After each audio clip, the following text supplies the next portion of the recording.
we are going to completely dismantle a massive societal myth. For basically our whole lives, we've been sold this idea that confidence means being the loudest person in the room, right? Like bragging, dominating the conversation, constantly demanding everyone's attention. But this source material we're unpacking today argues the exact opposite.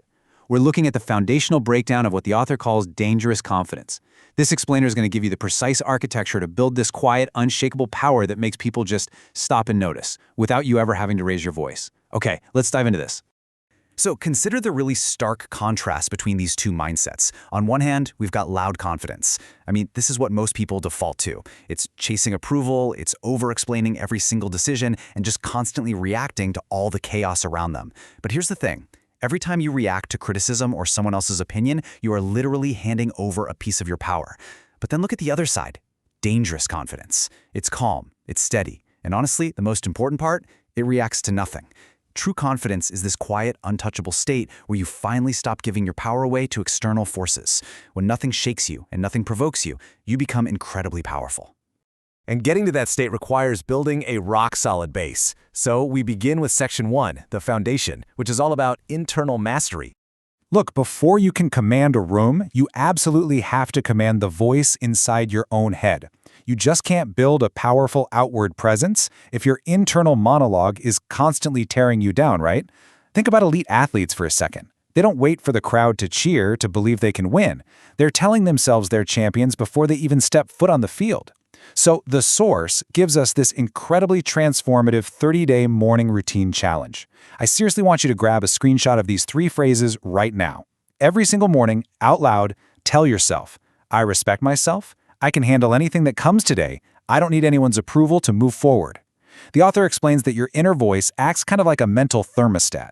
If it's set low, you're always going to shrink back down to that temperature no matter how much external success you achieve.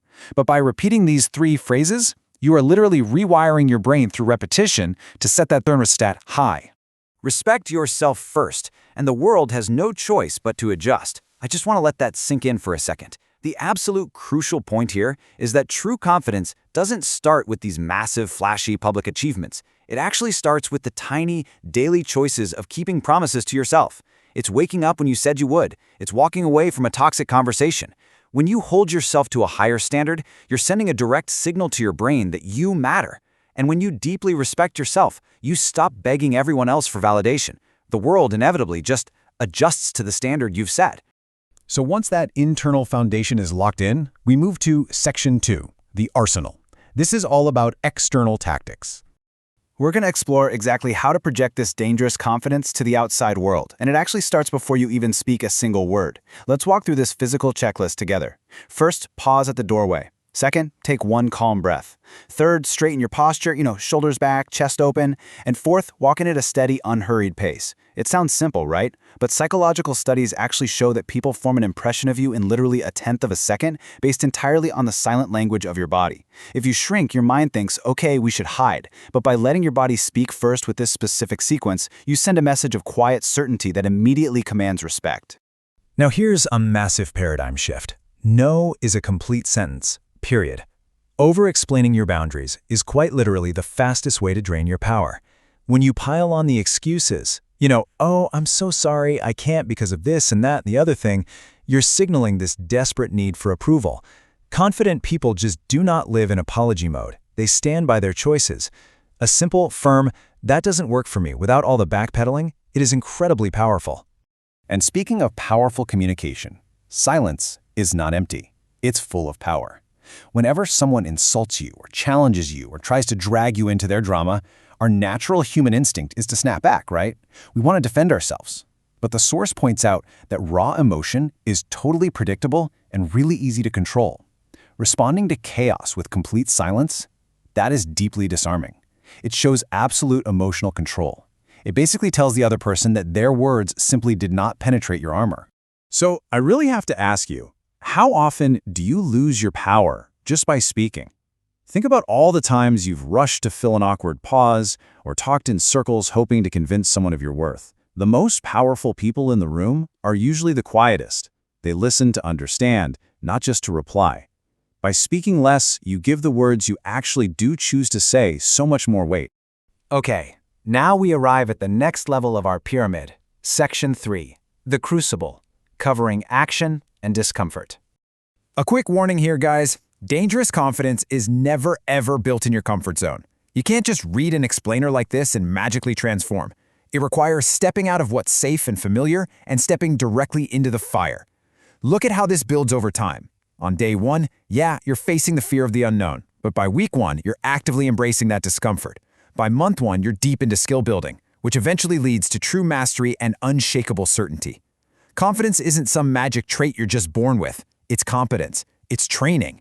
You have to collect evidence of your own resilience by pushing through the hard stuff over and over again, until your skill literally becomes absolute certainty.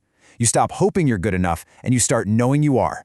Part of that discomfort definitely involves how we handle the word no. Most people view rejection as a failure, right? Their entire identity gets attached to it, making their confidence incredibly fragile. But the dangerously confident person, they see rejection as a sharpening stone. They view it as feedback, as a redirection. Honestly, as fuel. When you reframe rejection this way, it stops being a crushing defeat. It transforms into this critical tool designed to toughen your skin and clear the path forward to the places and people that truly value you. You don't wait for proof, you create proof.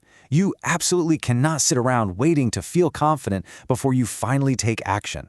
The lived experience of stepping into uncomfortable situations, whether that's speaking up on a huge meeting or taking on that scary new project, that is the only way to build undeniable proof of your own strength. Every single time you survive something difficult, you're collecting evidence that you can handle whatever life throws your way. And that brings us to the very peak of the transformation. Section 4, the untouchable state, or mastery. This is honestly a near spiritual level of detachment where you become truly unshakable, no matter what kind of storm is brewing around you. When chaos strikes, the reactive people are going to panic, they speed up, they shout. But the most powerful person in the room, they anchor themselves using 3 really specific steps. First, they control their breathing to signal safety to their nervous system. Second, they move at a deliberate, unhurried pace so they don't make rash mistakes. And third, they keep their voice low and grounded. By maintaining this intense calm, they naturally take over the room's energy and become a leader that everyone else just instantly trusts. Now, to stay calm like that, you have to adopt this mindset. The outcome is feedback, not definition. The absolute brilliance of this concept is that by detaching your core identity from the results, you become completely immune to manipulation or the fear of failure. You focus entirely on your effort and your preparation, the things you can actually control. So whether you win or lose, you accept the outcome simply as data, rather than some kind of final verdict on your worth as a human being. So let's look at the actual flow of shifting from being a reactor to being a leader. Step 1, stop reacting to circumstance. Step 2, anchor yourself in calm. Step 3, set the emotional tone. And Step 4, lead the situation. When you follow this progression, you stop giving the world the power to dictate your actions. You decide the direction. You don't wait around to see what happens so you can just react to it. You actually create what happens through your own centered composure. I want to leave you with a deeply provocative question from the end of the source material. What would you do today if you lived as if you needed absolutely nothing? Imagine walking through your life not needing approval, not desperately chasing applause, not terrified of rejection. True freedom and the absolute pinnacle of dangerous confidence comes from carrying your own validation and peace entirely within yourself. When you need nothing from the outside world to feel complete, you become absolutely unstoppable. Thank you so much